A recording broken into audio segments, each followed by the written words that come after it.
नमस्कार साथियों, आप सभी दर्शकों का हमारे इस यूट्यूब चैनल पर हार्दिक स्वागत है। आप सभी लोग जानते हैं कि हमारा जो क्रिमिनल लॉ है वह पूरी तरीके से सीआरपीसी, आईपीसी और एविडेंस एक्ट पर आधारित है। इसी के आधार पर क्रिमिनल प्रोसीडिंग्स जो है तय की जाती हैं। तो आज भारतीय साक्ष्य अधिनियम की धारा 32 जो कि मृत्युकालिक कथन से संबंधित है, उसी के विषय पर चर्चा करेंगे।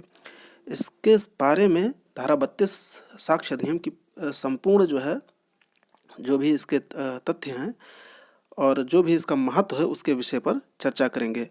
तो आइए जानते हैं कि धारा 32 में क्या बताया गया है।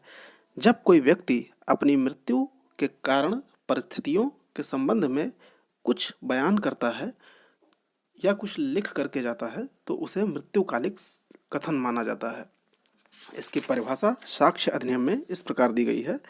जब कोई व्यक्ति अपनी मृत्यु के समय अपनी मृत्यु के कारण एवं परिस्थितियों के संदर्भ में कथन करता है तब वह कथन मृत्युकालिक कथन माना जाता है। तो परिभाषा इसकी आप स्पष्ट रूप से समझ गए होंगे।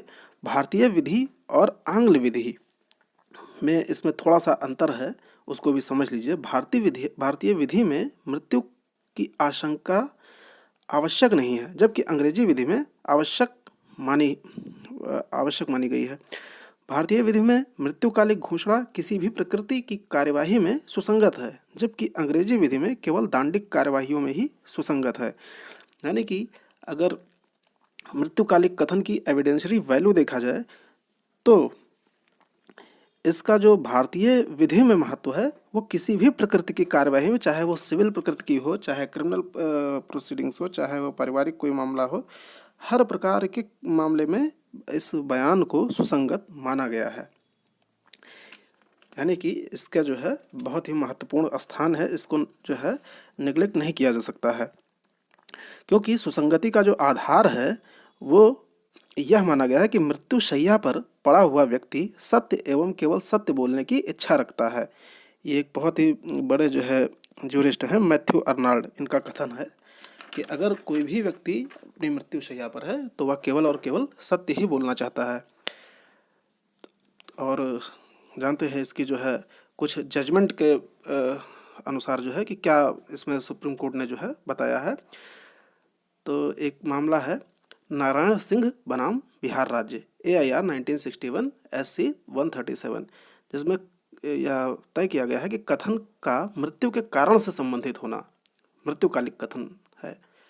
और एक दूसरा वाद है पाकला नारायण स्वामी बनाम एम्परर AIR 1939 PC 47, जिसमें यह बताया गया है कि कथन का उस सव्यवहार में किया जाना जिसके कारण मृत्यु हुई है।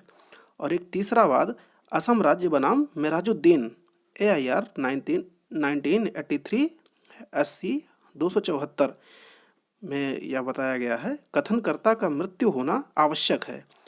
यानी कि ये तीन वाद हमने आपको बताए हैं, जिसमें जो है जो आखिरी वाला है इसमें जो कथन करता है उसका मृत्युकालिक घोषणा करने के बाद मृत्यु होना आवश्यक है, तभी इसको मृत्युकालिक कथन माना जाएगा।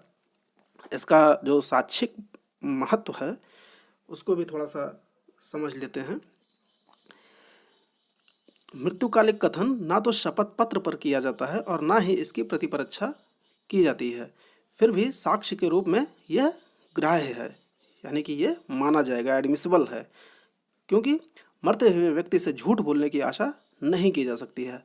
हमारे यहाँ ऐसी मान्यता है कि कोई भी व्यक्ति अगर मरने वाला है तो वह झूठ नहीं बोलेगा, वह सच ही बोलेगा।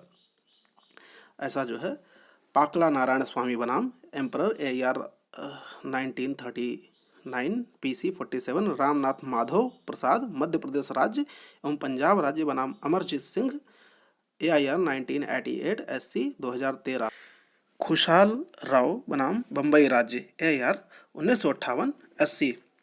अगर कभी मान लीजिए मृत्युकालिक कथन में कोई टकराव उत्पन्न होता है या कोई विवाद उत्पन्न होता है तो हमेशा उस बयान को महत्व दिया जाएगा जो बयान मजिस्ट्रेट के सामने दिया गया हो, यानी किसी न्यायिक मजिस्ट्रेट के सामने दिया गया हो। मान लीजिए कोई लेटर हुआ या किसी जो है कोई ऐसा बयान हुआ जहाँ कोई न्यायिक अधिकारी मौजूद नहीं है और कोई ऐसा बयान दिया गया जिसमें जो है किसी न्यायिक अधिकारी के समक्ष बयान दिया गया है, तो उस बयान को अधिक महत्व दिया जाएगा जो न्यायिक अधिकारी के सामने दिया गया है।